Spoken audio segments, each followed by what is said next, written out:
Hey folks, how are you guys doing? All good? I hope so. Please be very welcome to the Arsenicus channel or any other channel that will be watching this. Well, finally, I'm gonna start this series, The Life of a Father.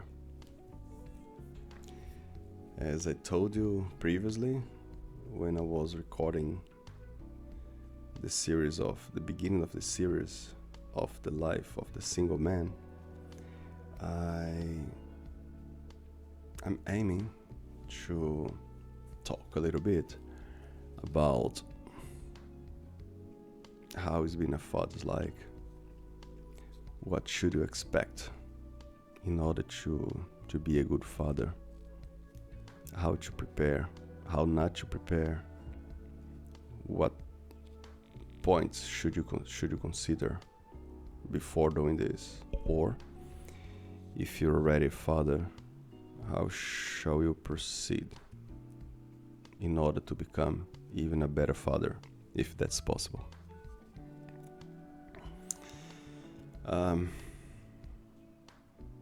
I made some notes with the topics that I'm considering so far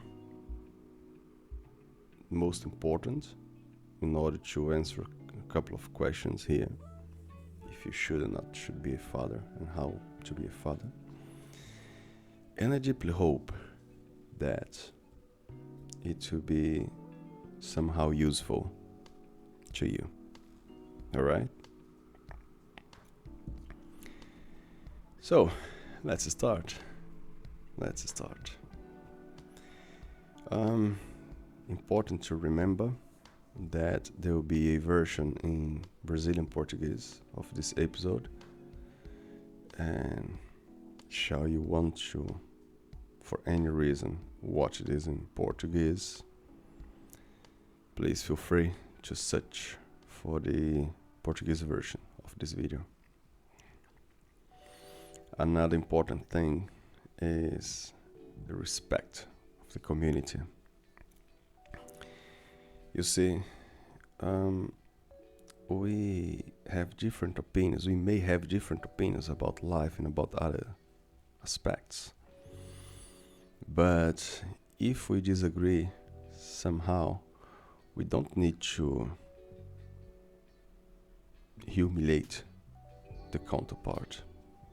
Do you agree with me? Sometimes we see that if people think different from you, you tend to be put aside. People tend to criticize you or let you down. I deeply hope that this reality will be different in this channel.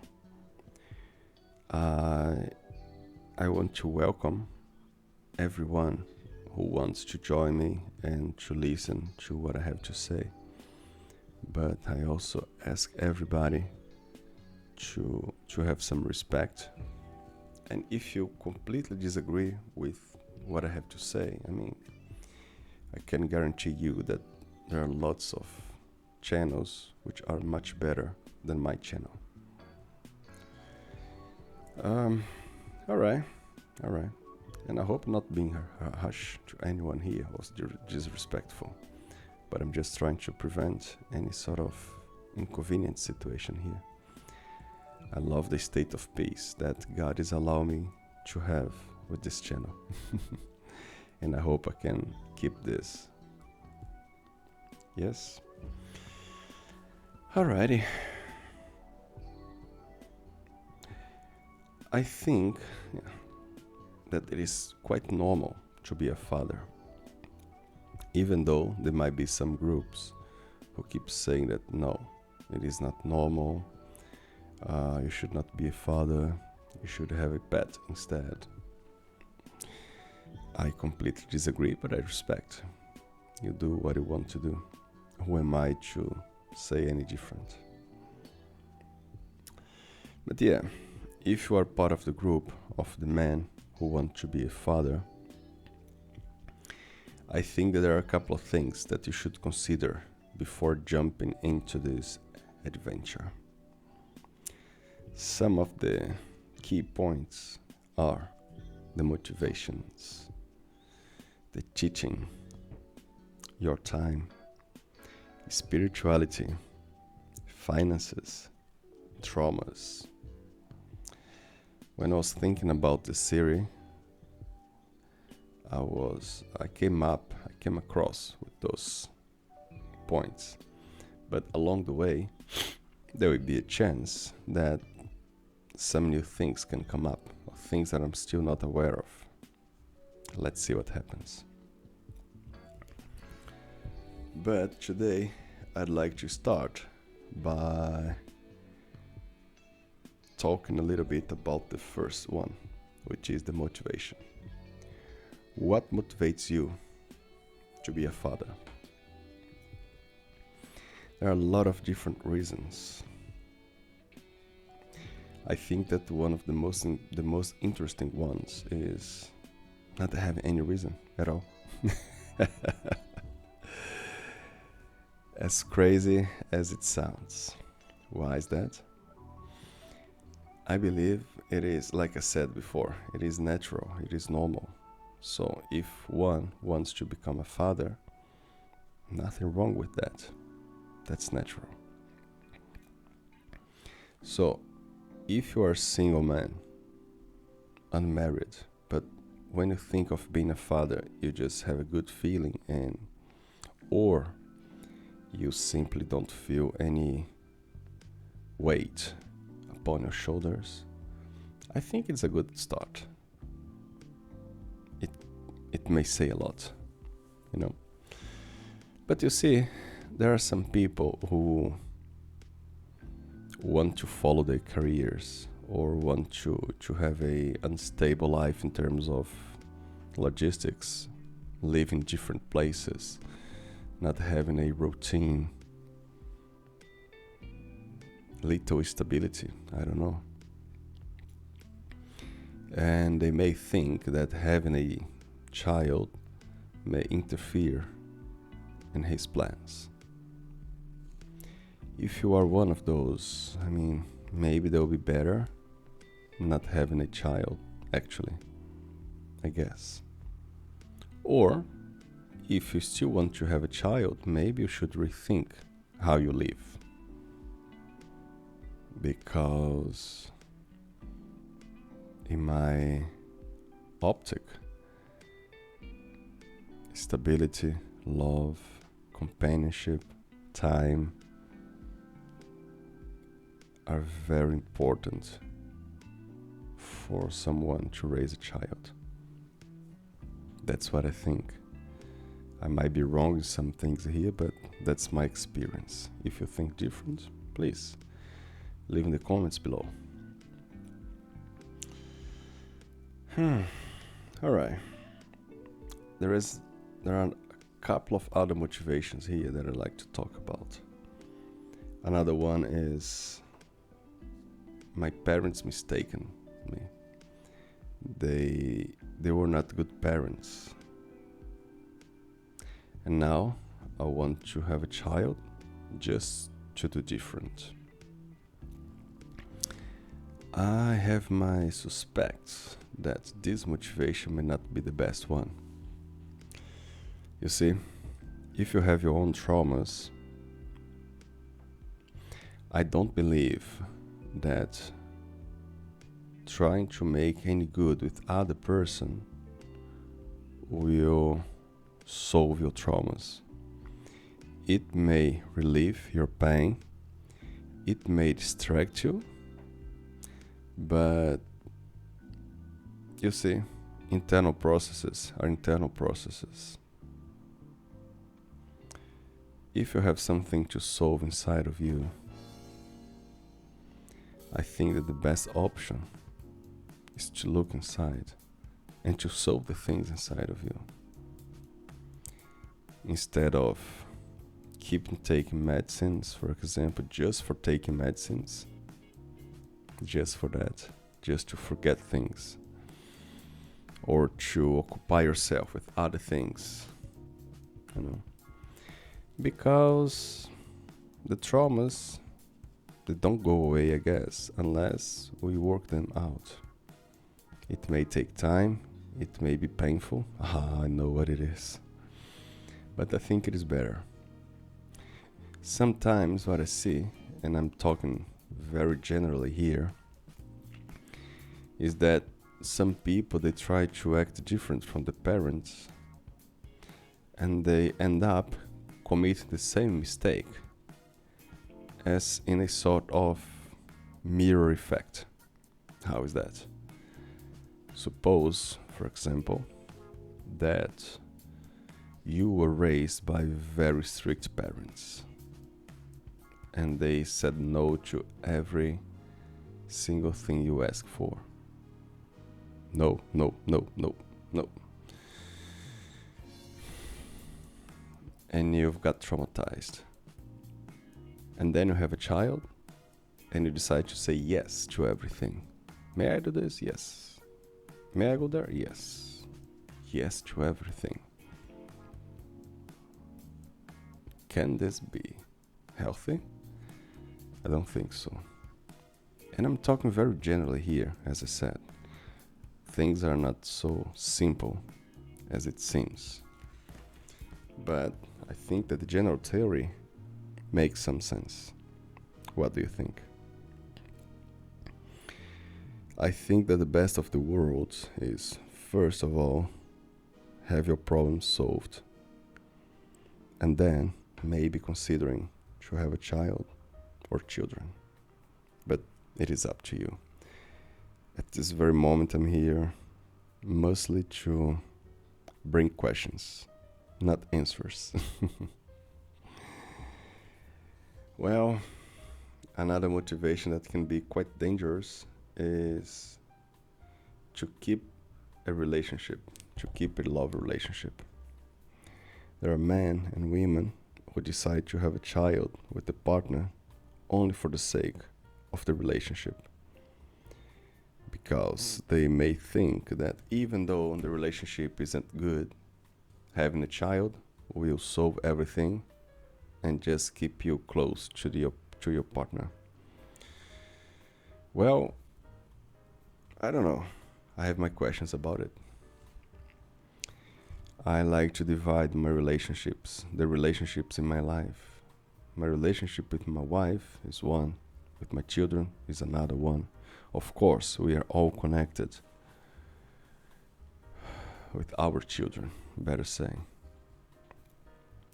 But they cannot be so codependent, I guess. And if you want to stay with someone, or if the person wants to stay with you, it shall be with or without the child. The child may be a consequence, you know.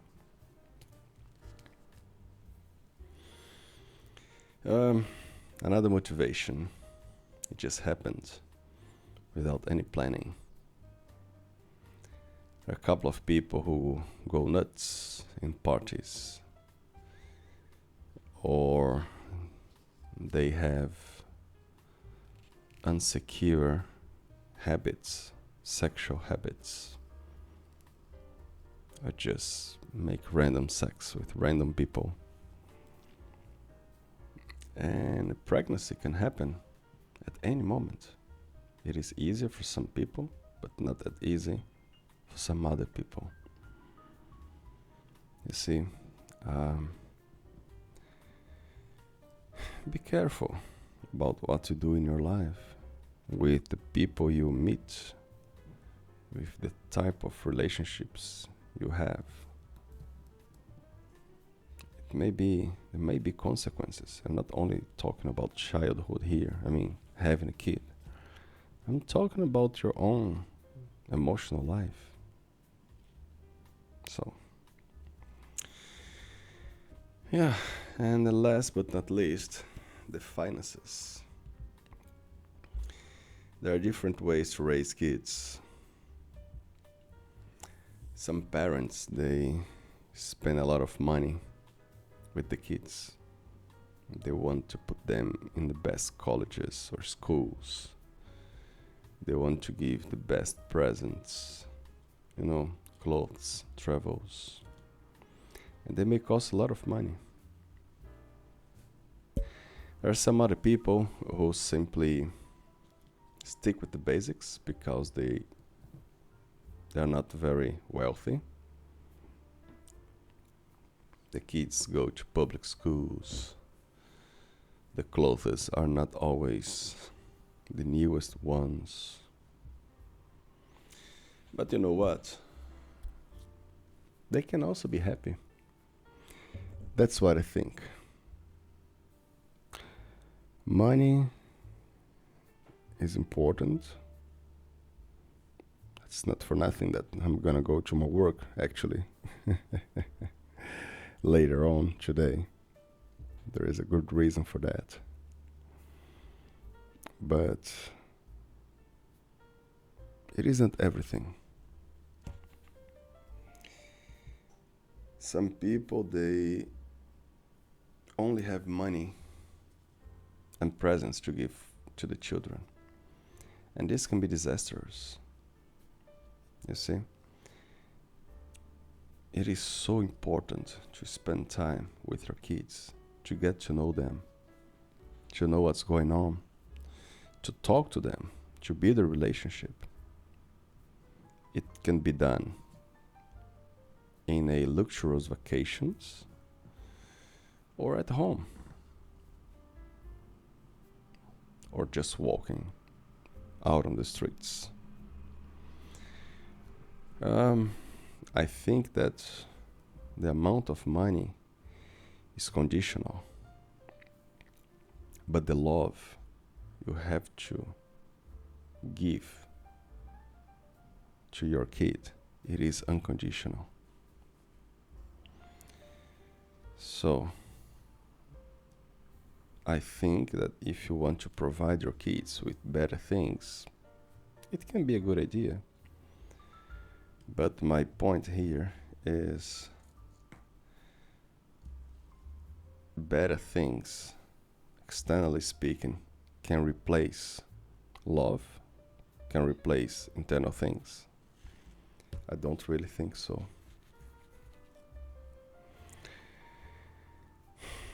Yeah. I don't know. I just keep thinking of some cases, some friends that I have or that I had along my life, and how was their childhood. It was nice to have video games, nice things, talk about nice vacations, but yeah, we can never forget the most important. And planning is also important. How do you see yourself in terms of money? Do you think you can provide your kids with the things that you judge necessary? It is not the most important thing in the world, but it is very important, I should say. All right? So, I guess I'm coming to the end of this episode. Like I said, the things I'm starting to say are part of the things that I judge to be important in this context. If you agree with the things that I said, please, or if you disagree, or if you want to add something, please feel free to put in the comments. I just ask you to do with respect. And I hope I can go on with this series and this can be somehow helpful to one who's watching. Okay? Thank you very much. Have a good one. And cheers.